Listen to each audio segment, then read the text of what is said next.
got assigned to the company up in the hedgerows, and they had just come off of a pretty bad beating up a hill number. Everything was hill number, I don't know, 122 or something. Didn't make any difference. We were some of the first replacements that they got in, and that started the go-round. We were in the deep hedgerows, which is the best place in the world to defend and the worst place in the world to attack, especially if the people that you're attacking have been there for a year or two, know every place, had it all well zeroed in. You sat in one place too long, why, you got a mortar in your hind pocket, the left or right, it didn't make any difference.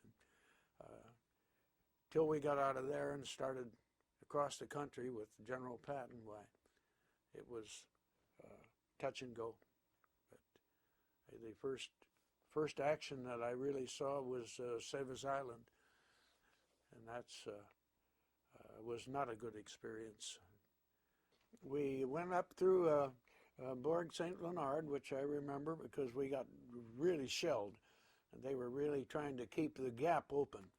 The Falaise Gap was a place where 3 or 4 major highways went through a big set of rolling hills. They called them mountains, we called them hills, and they all came through the same place at this town of Chambois, which formed what they called the Gap, the Falaise Gap. And they were trying to get everything they could out of it. It was the worst mess you ever saw. I never have seen such carnage. We moved on up into the town of Chambois, went through the town, and set up in the edge of an orchard. We pulled in there at night and set up our machine guns to cover the field, which was where anybody could largely attack from us. There was a lot of noise across the field, but we couldn't tell what it was. It was getting dark. So we set up and bedded down. We'd been a long ways that day. When we got up at the crack of dawn, there's even more noise over there, and all of a sudden, it occurs to us when we could see real well, those are Germans making all that noise. And on top of that, they're lining up tanks and setting up guns. Well, we started shooting at the trucks and cars and stuff, and the people we could see running around, and the tanks were maneuvering, and pretty soon across the field they came. And one of the things you learned was you don't shoot 30 caliber machine guns at big tanks. And there's several reasons. First, it gets their attention, which you really don't want. And second, it makes them mad, which is even worse. And third, it doesn't do any good at all. It just does the first two things. But we shot off the infantry that they had for support. We could do that. A couple of trucks behind them, we managed to set them on fire. But as the tanks got closer, there wasn't anything we could do. And so the lieutenants that was with us and the sergeant says, sit tight, until they get real close. Because if they're real close, they can't see very well. And if you've shot off their infantry, they do that. Well, we waited till they got right in almost amongst us, and then we took off. We went back across the stream, set up in the farm, and the tanks milled around for a while, but with no support, they were vulnerable, so they backed off and went back across the field. Pretty soon they lined up to come up again, and we shot at what we could and then took off again and back towards, well, we'd got up some tank destroyers, which were, we finally learned that our Shermans couldn't outgun an 88. But we brought them up to the edge of the ditch, but they couldn't see through this orchard and all the sheds and stuff that were there. And we're back screaming at them, get those tanks off of us, and they said, we can't see them, we can't shoot them. Well, then comes the idea, maybe early on shell shock or something, I don't know. I can see where they are, and I can see you. If I show you where they are, will you fire blind? And then we'll correct. And they said, sure. So, all right, and I lined it up myself and say that small building there, which were made just out of almost loose stones. There's a big tank right behind that one. You aim at me, and I'll line up. I'll get out of the road, and then you shoot. And those guys are good. They would put an armor piercing through the building, and then followed up with an HE. And they never parked in wide open. They parked behind trees or bushes or something, and they knocked out 2 tanks and chased another one off, and that was working. I'm still out in the middle, feeling pretty smart, and hiding behind an apple tree, apple orchard. Well, I didn't see the 3rd tank or the 4th tank or whatever one it was, and he shoots me right through the apple tree. French apple trees are not worth a damn. Bullet penetrated the tree and most of the way through my leg without ever hitting anything vital. What the sensation is, I don't recommend it. It felt like being hit with a sledgehammer, and I honestly couldn't tell you whether I had a leg, didn't have a leg, it was busted, or I could run like hell. Tank is coming after me. He quit shooting. I guess he's going to run over me. I don't know. Maybe he thought he didn't need to. And real quick decision, either I can run like hell or this is it. And I took off out of there like a screaming bullet. Ran around the corner of a building and fell over another tank. This is one of the so-called humorous things that you like to remember later. Clang. I ran into that thing. It must have made a terrible racket. Fell down, looked up, and there's a German up in the turret trying to assess the situation. I suppose a tank commander maybe. And for once, thank goodness for training, I was still carrying my rifle. And I recovered before he did and shot him. He went plunk down the tank, and I went zip again back towards Mother. Mother, that's the 2 tank destroyers. The tank's right behind me. They said that I got about 40, 50 feet from the ditch, and he went zip down in the ditch. I'm snuggled up between dead horses, cows, Germans, in this creek in the bottom. Anyhow, when the smoke cleared, they'd knocked out a couple of the tanks, damaged the other ones, so they left, and came down in the ditch and dragged me out. Said they had to pour some water over me before they could get too close to me. I'm deaf in a post. Got me up the top and checked me out to see that other than the hole in my leg, which at the speed I'd come in wasn't too bad, washed me down. I went over to an aid station, and the doctor slaps a super Band-Aid on it and said, "You want to go to the hospital?" And I said, "No, I'm still mobile." And once they closed the gap and the prisoners started, as soon as we shot up to the last tanks, white flags started popping up. We'd had a lot of different people wounded and everything. And the problem was, once they sent them to the hospital, we didn't get them back. And you get really attached. They say family ties are strong. The ties you get with the people you serve with like that are about as strong as they can get.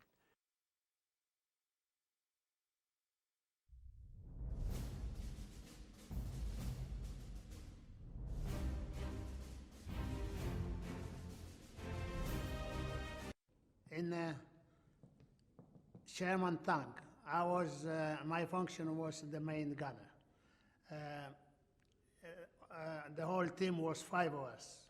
The commander of the tank, I was the gunner, then a loader and a radio operator, and then down in the front there was a driver and a second driver, which also had a machine gun in the bottom.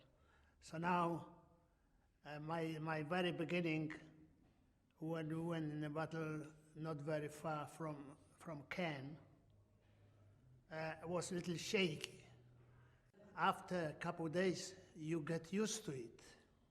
So when you see killed people, killed soldiers, you don't react. It's only first day that you are shaking. And after that, well, it's like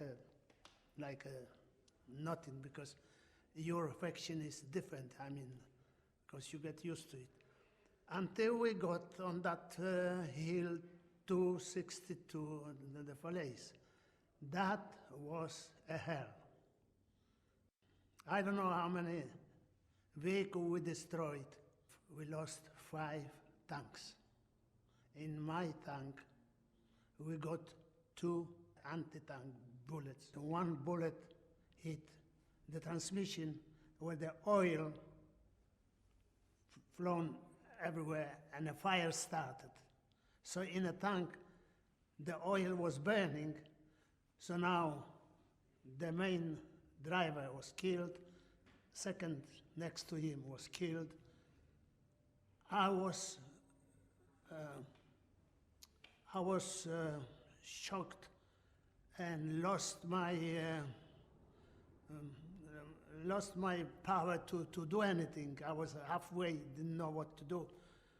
But the loader, he got out first. The commanding, he jumped out from the tank. The loader and the radio operator, by me, he got out, and I hardly came to the tower, to the opening on the top. And he helped me out. He grabbed me in here by my arms in here, and he helped me to pull me out. But he left me halfway hanging. He fell because he burned more his side, because the flame was going through the hole, and my legs were burning. By the time I got out, so one thing I remember up to today, for a moment I was thinking, what is heavier, the legs or my head? If the legs are heavier, I slip again. I didn't have any power to move if my head, then maybe so, and I fell by the tank and lost my memory and conscience, and that was all. When I woke up, I was about maybe 300, maybe 500 yards away in the woods, and somebody covered me with some kind of a blanket. But already my blood was all over, and I was burned, my hair burned, and what was left on me is on this side. But this side was already completely burned. My trousers on one legs, and so anyway, my legs were burned very, very bad. So I lay down for a couple hours, and we were laying on one path. Maybe there was about 40 of us or 30. And the German came, and they were hitting a little one officer because somehow they felt that he knows German. And they were asking if he speak German and so on. And he said, no, but they were just playing with him. And that was about an hour. Then suddenly our unit came, they ran away. So my fighting was short because between Caen and Falaise, that was over a month. And that was all.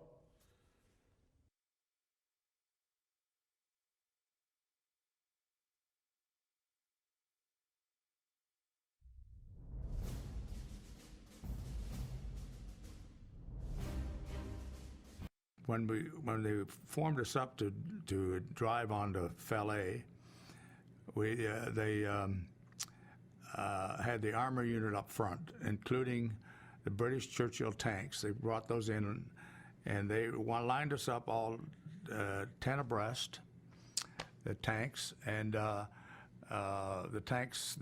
Churchill tanks had flamethrowers with them. They pulled a tank behind it, an armored tank behind holding the fluid, and the line ran through the tank, and they shot the fluid out the front end about, they would hit anywhere from 150 to 200 yards with fluid. It would burn and just burnt everything in front of them.